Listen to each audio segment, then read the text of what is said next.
riwayat yang dinukilkan oleh Imam At-Tirmizi dalam kitab Syama'il Muhammadiyah bahwa suatu kali Hasan bin Ali, cucu Rasulullah sallallahu alaihi wasallam berkata, "Aku bertanya kepada pamanku, yakni Hindun bin Abi Halah."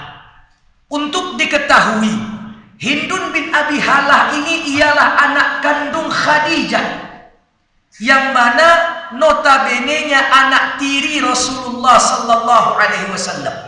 Maka tentu Hasan yang mana merupakan anak kandung dari Fatimah, bersaudara tirikan dengan Hindun bin Abi Halah, maka dia memanggil paman kepada Hindun bin Abi Halah ini. Maka kata Hasan bin Ali, "Aku bertanya kepada pamanku Hindun bin Abi Halah perihal Rasulullah sallallahu alaihi wasallam, karena Hindun pamanku ini adalah orang yang sangat pandai menggambarkan dan menerangkan terkait Rasulullah sallallahu alaihi wasallam." Maka ia pun menjelaskan bahwa kakekku yakni Rasulullah sallallahu alaihi wasallam adalah orang yang wajahnya bercahaya, bahkan wajahnya lebih terang dari cahaya rembulan. Kemudian tinggi kakekku yakni Rasulullah sallallahu alaihi wasallam tidaklah terlalu tinggi dan tidak pula bisa dikatakan pendek. Kemudian Rasulullah sallallahu alaihi wasallam memiliki wajah yang celah, berkulitkan putih kemerah-merahan, sampai akhirnya Hasan bin Ali atau cucu Rasulullah sallallahu alaihi wasallam ini mendapatkan keterangan yang memuaskan hatinya terkait Rasulullah sallallahu alaihi wasallam.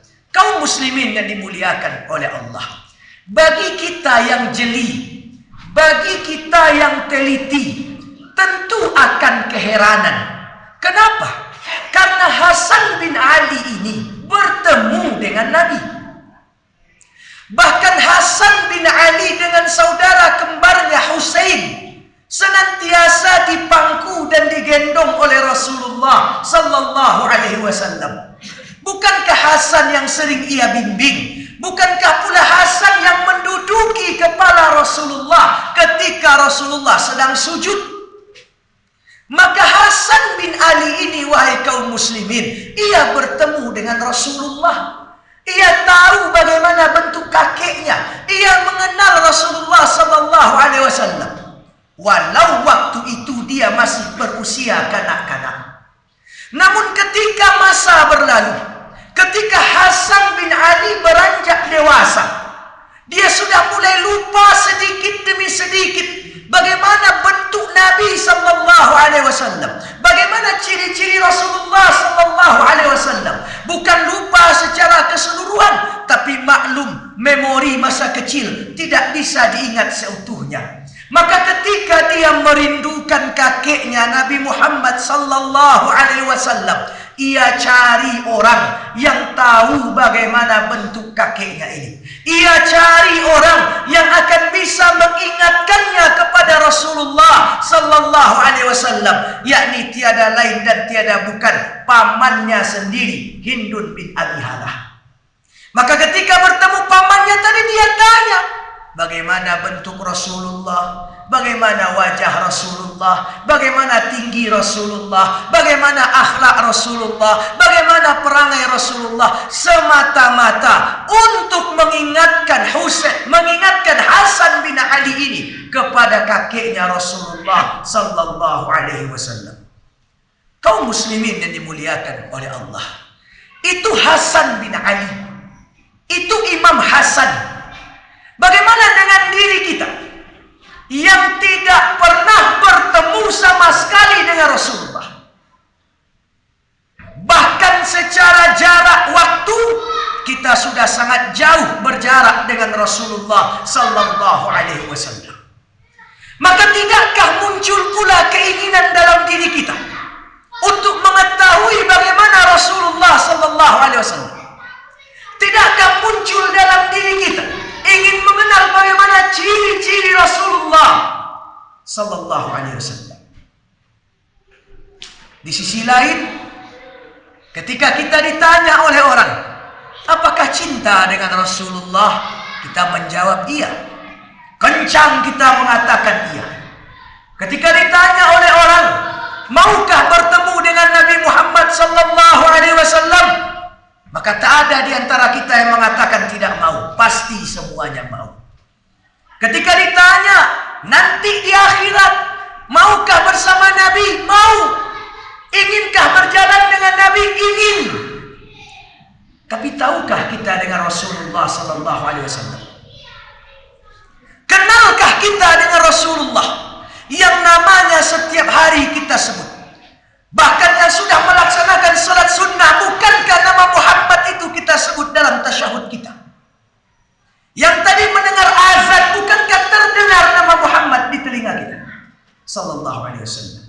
Namun kembali kita ke pertanyaan tadi, apakah muncul dalam diri kita keinginan untuk mengenal Rasulullah sallallahu alaihi wasallam? Atau ternyata selama ini kita hanya umat yang mengaku ingin bertemu tapi tidak pernah ingin mengenal. Kita hanya umat yang mengatakan saya rindu ingin bersua Nabi sallallahu alaihi wasallam tapi tak pernah sedikit pun berusaha mengetahui bagaimana Rasulullah sallallahu alaihi wasallam. Bi'sal qaum, seburuk-buruk perangai suatu kaum. Man la ya'rifuna biqaidihim. Mereka adalah orang-orang yang tidak tahu dengan pemimpin mereka. Seburuk-buruk perangai orang yang mengaku umat Rasulullah sallallahu alaihi wasallam tapi tidak mau mengenal nabinya. Apa maksud dari cinta itu kalau kita tidak mau mengenal Rasulullah? Apa maksud ingin bertemu itu kalau kita tidak mau mencari tahu? Apa maksud kita ingin berkumpul dengan Nabi kalau kita tidak mau tahu dengan Rasulullah sallallahu alaihi wasallam? Inilah bentuk kelalaian kita. Wahai kaum muslimin yang dimuliakan oleh Allah. Inilah bentuk kelalaian kita. Inilah bentuk kelengahan diri kita terhadap Rasulullah sallallahu alaihi wasallam. Ternyata kondisi tadi tidak hanya dialami oleh Hasan bin Ali. Selepas kepergian Rasulullah sallallahu alaihi wasallam, maka para sahabat pun ingin mengenal Rasulullah. Para sahabat pun ingin mengingat Rasulullah sallallahu alaihi wasallam. Maka saling bertanya mereka terkait kenangan bersama Rasulullah. Maka berkata Ali bin Abi Thalib bahwa Rasulullah sallallahu alaihi wasallam begini dan begitu. Berkata Jundub bin Abi Samarah, sahabat yang lain, bahwa Rasulullah sallallahu alaihi wasallam begini dan begitu. Berkata Abu Musa al-Ash'ari bahwa Rasulullah begini dan begitu. Itu wujud kecintaan mereka. Itu bukti kasih sayang mereka kepada Rasulullah sallallahu alaihi wasallam. Wahai kaum muslimin yang dimuliakan oleh Allah, tidak hanya kita yang tidak bisa bertemu dengan Rasulullah saat ini.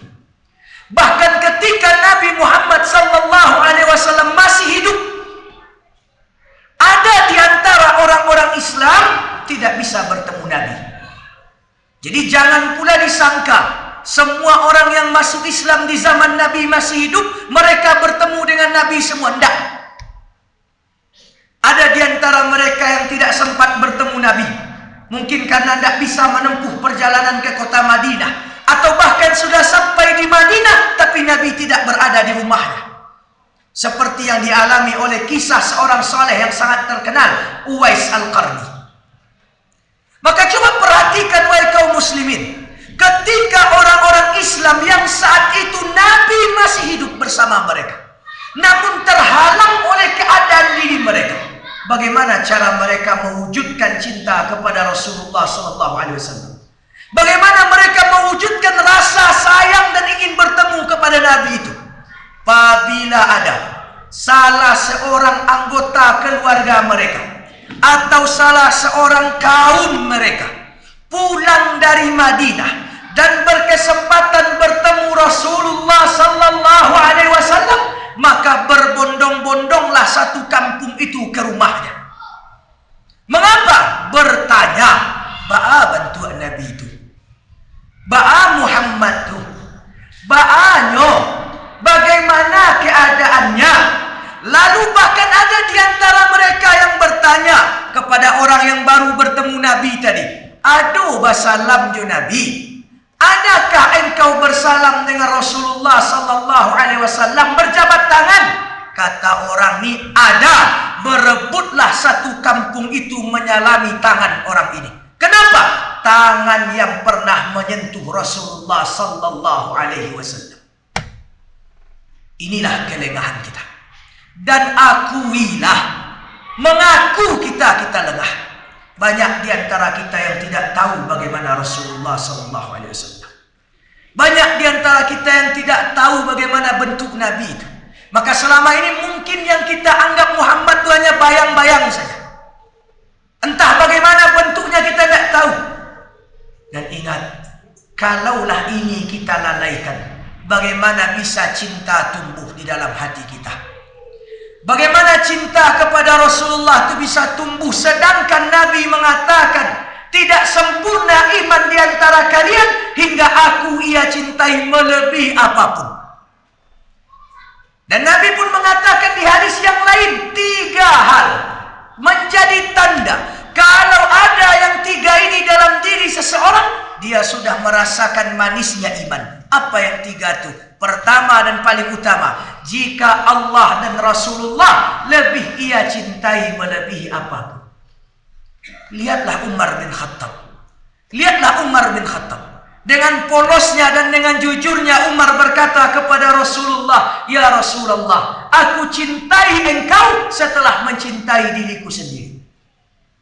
Aku cintai engkau melebihi apapun kecuali diriku sendiri." Apa kata Rasulullah sallallahu alaihi wasallam? Tidak sempurna iman engkau wahai Umar hingga aku engkau cintai melebihi dirimu sendiri. Maka Umar pun berkata, "Ya Rasulullah, aku cintai engkau melebihi apapun termasuk diriku sendiri." Akhir-akhir ini, dan kami yakin bahwa sudah banyak guru-guru kita menyampaikan terkait adanya pelecehan, terkait adanya penghinaan terhadap Rasulullah sallallahu alaihi wasallam yang dilakukan oleh oknum yang berada di negeri Prancis dan didukung oleh presidennya. Maka orang-orang yang benar-benar cinta pada Rasulullah, orang-orang yang benar-benar kenal dengan Nabi akan merasa tersinggung. Orang-orang yang mengenal Rasulullah akan marah. Kenapa? Karena Nabi bukan seperti itu. Nabi tidak seperti itu. Nabi mulia, sifatnya sempurna.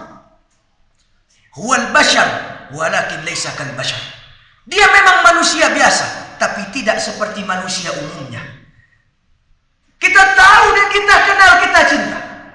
Tapi ada juga banyak di antara kita yang tidak ada rasul di hati kulai. Biasa saja. Oh Nabi dino orang Perancis, biarlah, maafkan sajalah. Ini tanda kalau tidak mencintai Rasulullah. Dan ini juga sekaligus tanda kalau tidak mengenal Rasulullah sallallahu alaihi wasallam. Maka kaum muslimin yang dimuliakan oleh Allah, dari mimbar yang mulia ini kita serukan bahwa jangan pula, apalagi sekarang bulan-bulan Maulid, bulan Rabiul Awal, bulan lahirnya Rasulullah sallallahu alaihi wasallam. Jangan sampai kita masih tidak mengenal Rasulullah. Ulang-ulanglah kaji itu. Dengar-dengarlah, ikutilah pengajian yang menjelaskan bagaimana kisah hidup Nabi Muhammad sallallahu alaihi wasallam. Bila ada waktu bahkan bacalah bagaimana ciri-ciri dan sifat Rasulullah sallallahu alaihi wasallam. Di antara buku yang bisa kami rekomendasikan adalah buku yang bernama Syama'il Muhammadiyah yang juga menjadi landasan kaji kita siang ini, yakni kitab yang ditulis oleh Imam At-Tirmizi. Silahkan dicari, silahkan dibaca. Apabila masih muncul kemalasan dalam diri untuk membaca, alhamdulillahirabbil alamin, sekarang video banyak rekaman ceramah. Kemudian juga kajian-kajian di radio juga bisa kita simak terkait ciri-ciri dan sifat Rasulullah sallallahu alaihi wasallam. Jangan sampai berlalu bulan Rabiul Awal kita masih tidak mengenal Rasulullah. Malu kalau bertemu dengan Nabi nanti di akhirat. Wa na'udzubillahi min dzalik.